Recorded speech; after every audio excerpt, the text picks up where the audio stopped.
Jai Hind bachcho, welcome to my YouTube channel.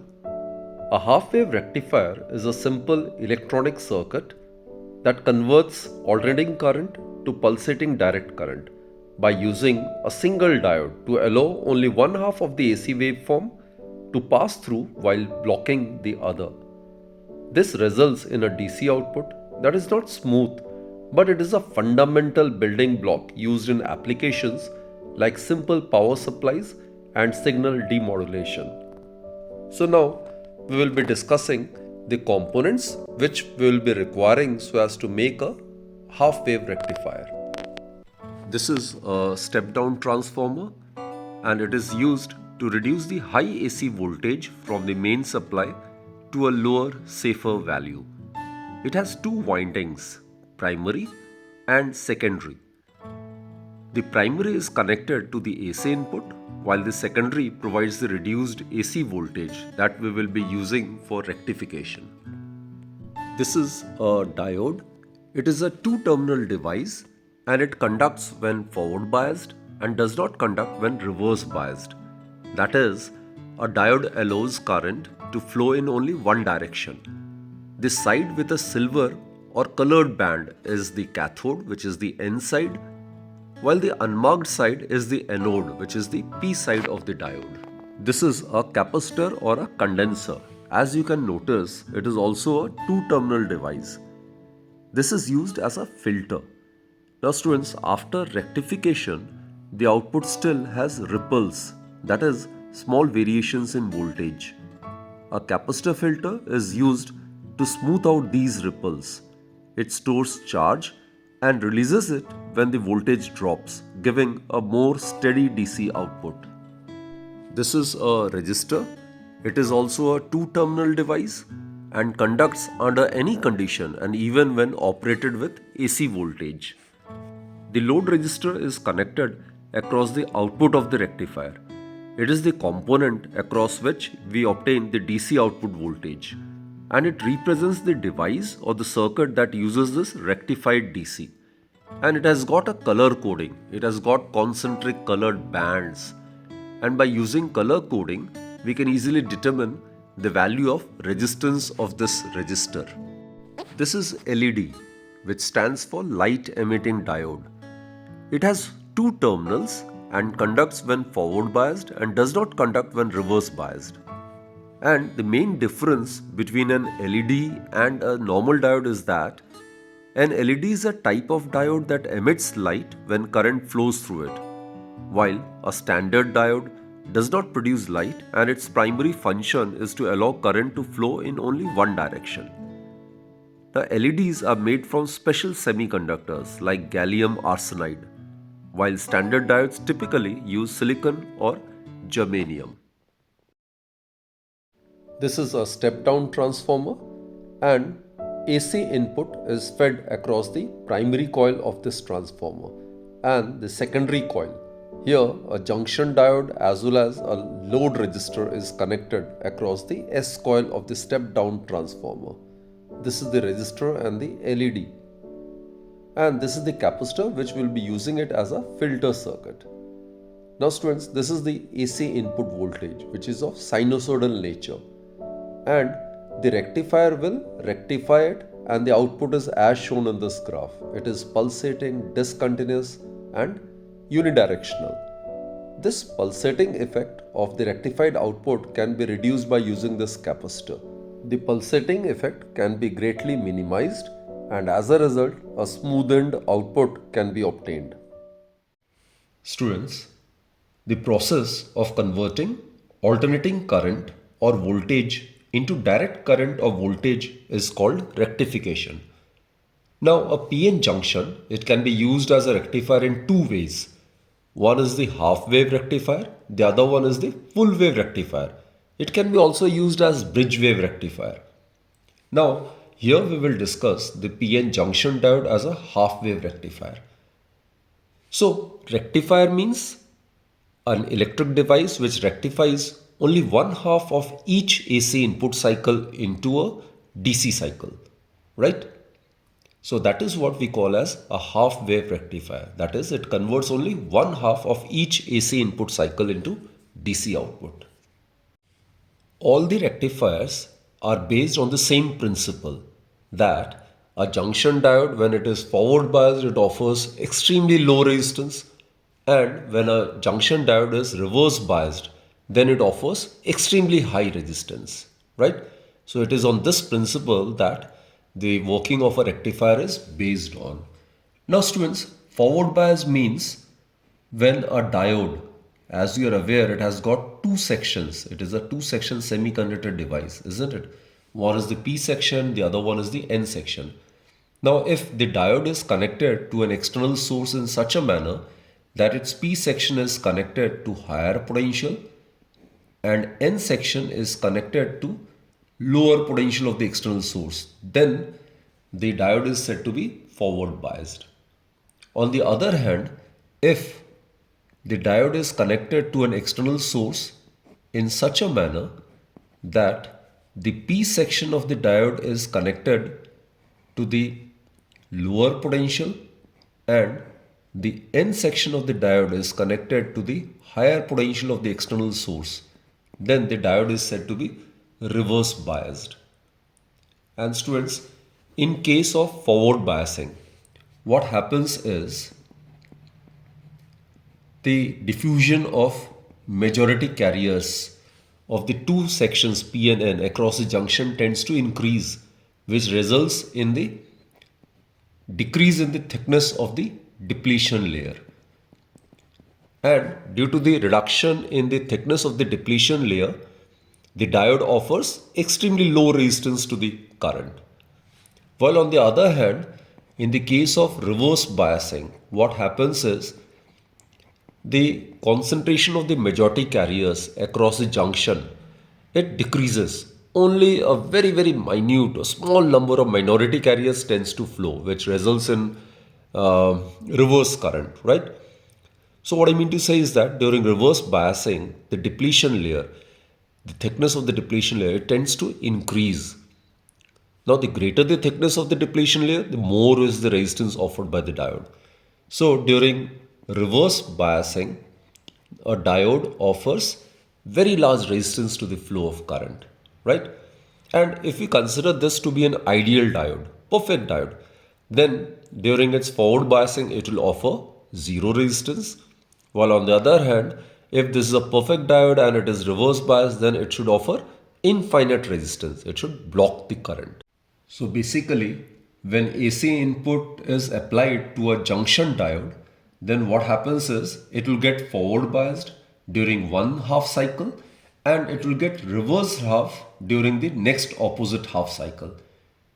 So when forward biased during one half, then it will offer very low resistance, and when reverse biased during the other half of the AC input cycle, it will offer very high resistance. Now let us concentrate on the working of half wave rectifier during the positive half cycle of the input AC, right? So let us consider this half of the AC input cycle. Now AC is of sinusoidal nature, its magnitude changes continuously. Due to the change in the magnitude of the current, the magnetic flux linked with the P coil will change.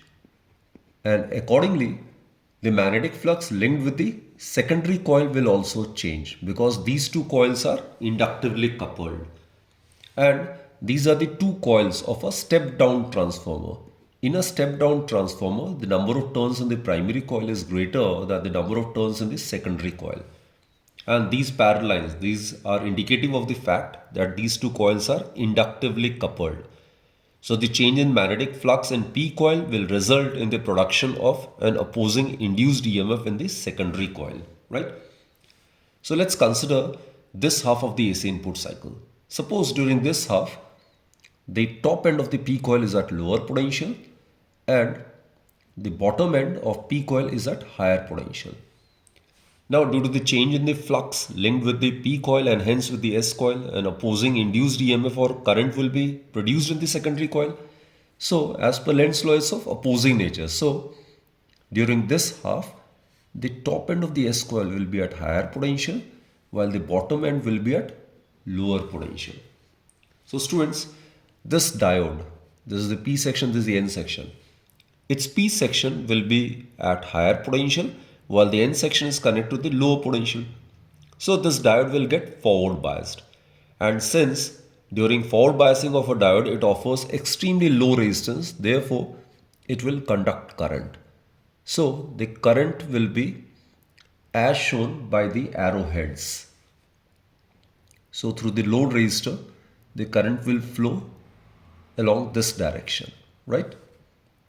So if we consider this to be the load resistors RL, and these are the 2 points A and B, then the output current corresponding to this AC input cycle through the load resistor would be from A to B. And let's represent it graphically. Corresponding to this half of the AC input cycle, we will obtain output like this.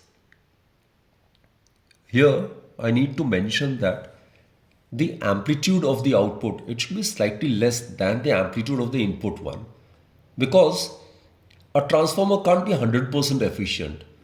I mean, it suffers from various losses, isn't it? One of the losses are the perfect coupling between primary and secondary coil is never achievable. And then there must be some iron losses, there must be some eddy currents production, therefore some energy will be wasted over there, isn't it? And due to the resistance offered, finite resistance offered by the connecting wires, some energy will be wasted in overcoming it, right? Then there is hysteresis loss, then the production of humming sound. In that case also some energy is wasted. So the output amplitude, it is to be slightly less than that of the input one. Clear? And the nature of the output is in accordance with the nature of the input voltage, right? So this is the output which will obtain corresponding to this half of the AC input cycle. Now let us consider the second half of the AC input cycle. I am considering this half of the AC input cycle. In this case, the polarity of the AC input get reversed. So if earlier this was at lower potential, now this would be at higher potential and this would be at lower potential. So the top end, upper end of the P coil will now be at higher potential with respect to its lower end, which will be at lower potential. Now accordingly, the magnetic flux will also get linked with the S coil. So as per Lenz's law, an opposing induced EMF or current will be produced. So the top end of the S coil will be at lower potential while its bottom end will be at higher potential. So in this case, students, the diode, it will get reverse biased. P section, it's connected to the lower potential while N section, it is at higher potential. So diode will get reverse biased. And when a diode is reverse biased, then it doesn't conduct current. It offers extremely large resistance to the flow of current. And in case we consider it to be an ideal diode, a perfect diode, then it will block the current. So corresponding to this half of the AC input cycle, no output is obtained, right? So no output will be obtained during this half. In practice, a negligible small reverse current flows. That's due to the diffusion of the minority carriers across the junction. And as you are aware, minority carriers in the two sections are extremely low. So that reverse current can be considered to be negligible. So students, in the case of half-wave rectifier, only one half of the AC input cycle, it gets rectified. The other half of the AC input cycle doesn't yield any output. So basically, half-wave rectification involves a lot of wastage of electrical energy. So students, if we discuss the result graphically, that is if we plot graph between input voltage with time and output voltage with time, then the following graph will be obtained. This is obviously for the AC input cycle, right? It's of sinusoidal nature.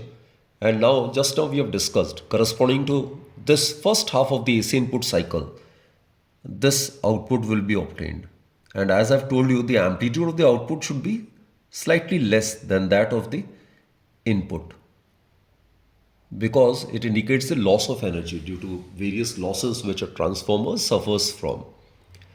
Now corresponding to this half, I mean the second half of the AC input cycle, no output is obtained because during this half the diode get reverse biased and thus it do not conduct current at all. Again during this half of the AC input cycle we'll get output like this. It will be of pulsating nature, right? And then again during the second half, this half of the AC input cycle, no output is obtained, right? So as you are aware, I mean, as it's pretty evident from this diagram that the nature of the output is unidirectional. In both the cases, the direction of the current is same through the load resistor, right? So it is unidirectional. And in the case of half-wave rectification, only one half of the AC input cycle is getting rectified. The other half is not rectified. So it involves obviously a lot of wastage of electrical energy and is not preferred at all. So the result obtained is not continuous. So the nature of the output in the case of half-wave rectifier is unidirectional and then it is discontinuous.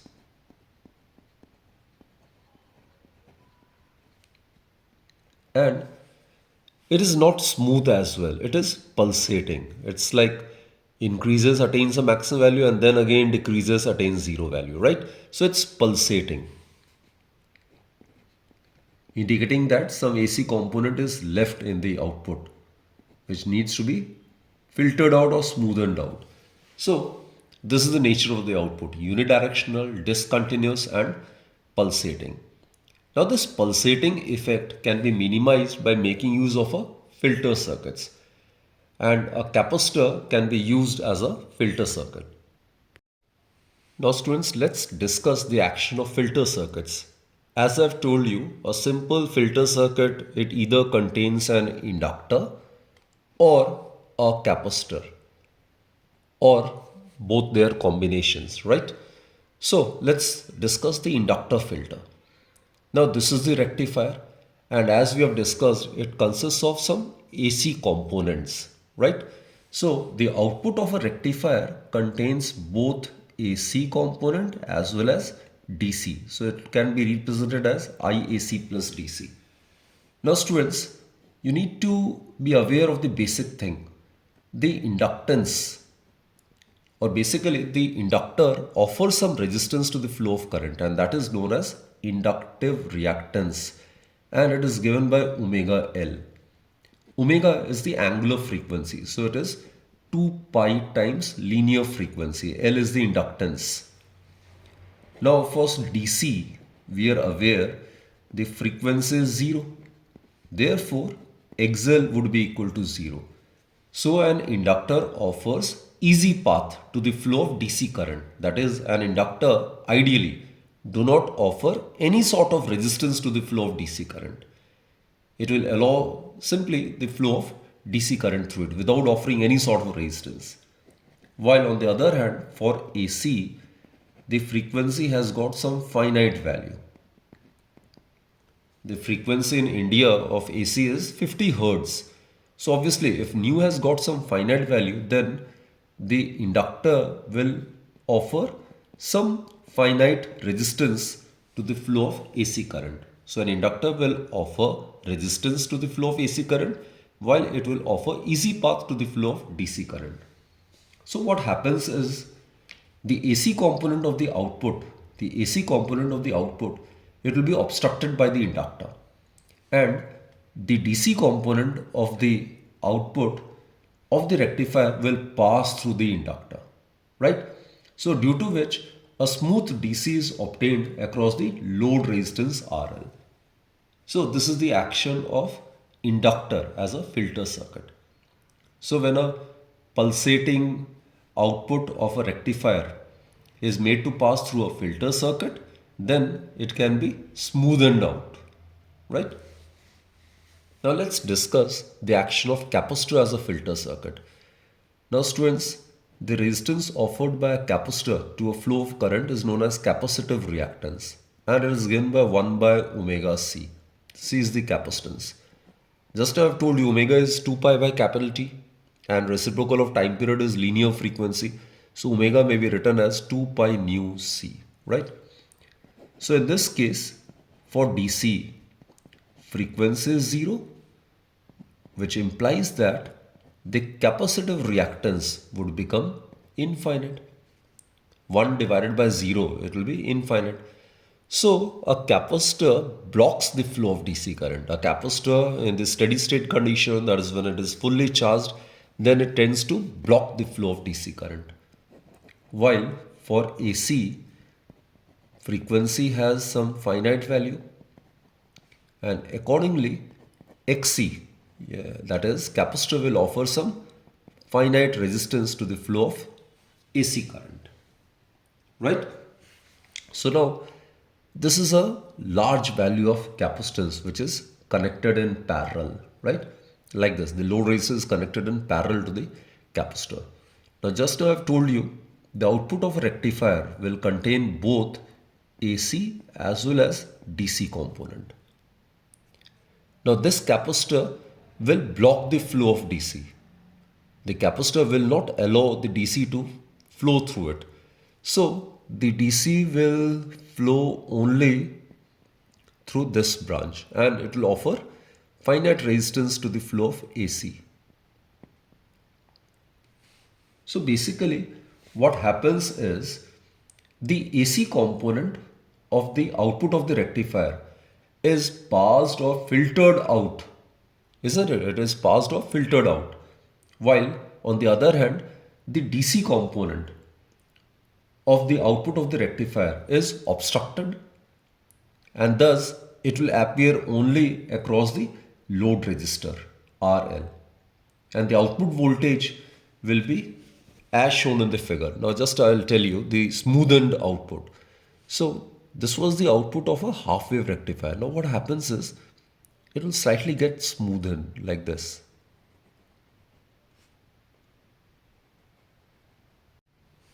So basically the capacitor charges and releases it when the voltage drops, right? And giving it a more steady DC output. So this is the action of capacitor as a filter, so as to get smoothened output. Now some key points. The output DC voltage is given by the product of the mean load current and the load resistance, that is RL.